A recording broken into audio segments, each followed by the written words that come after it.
नमस्कार. चला बनवूया व्हाईट सॉस पास्ता. पाहू शकता तुम्ही सुंदर झालेला आहे. खूप टेस्टला देखील मस्त लागतो. तुम्ही सुद्धा नक्की ट्राय करा. अगदी झटपट बनतो. पास्ता बनवण्यासाठी आपल्याला पास्ता घ्यायचा आहे. मी 250 ग्रॅम्स घेतला आहे पास्ता. पाहू शकता तुम्ही. तुम्हाला आवडेल त्या शेपमध्ये तुम्ही घ्या.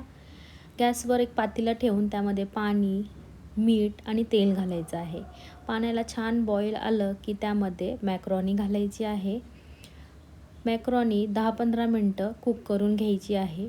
पाहू शकता तुम्ही मस्त कुक झालेली आहे.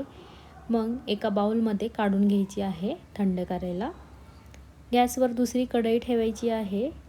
मग त्यामध्ये तेल आणि बटर छान गरम झालं की त्यामध्ये 1.5 टेबलस्पून मैदा घालायचा आहे आणि स्लो फ्लेमवर परतून घ्यायचा आहे. स्लो फ्लेमवर 2-3 मिनटं मैदा छान कुक झाल्यानंतर त्यामध्ये लसूणची पेस्ट घालायची आहे. ती देखील स्लो फ्लेमवर कुक करून घ्यायची आहे 2-3 मिनटं. लसूणची पेस्ट देखील कुक झालेली आहे. पाहू शकता तुम्ही. आता त्यामध्ये आपल्याला दूध ॲड करायचं आहे. भरपूर सारं दूध घालायचं आहे. मिक्स करायचं आहे. मग त्यामध्ये एक चीजची क्यूब घालायची आहे. थोडंसं मीठ घालायचं आहे चवीनुसार.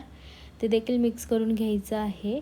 मस्त बॉईल झालेलं आहे. आता त्यामध्ये चिली फ्लेक्स, ऑरेगॅनो घालायची आहे आणि मिक्स करून घ्यायचं आहे. तुम्हाला आवडत असेल तर तुम्ही व्हेजिटेबल्स देखील परतून ॲड करू शकता.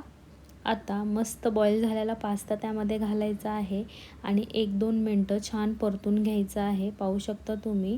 अशा प्रकारे आपला व्हाईट सॉस पास्ता अगदी झटपट, सिंपल आणि खूप मस्त लागतो. नक्की तुम्हीसुद्धा ट्राय करा.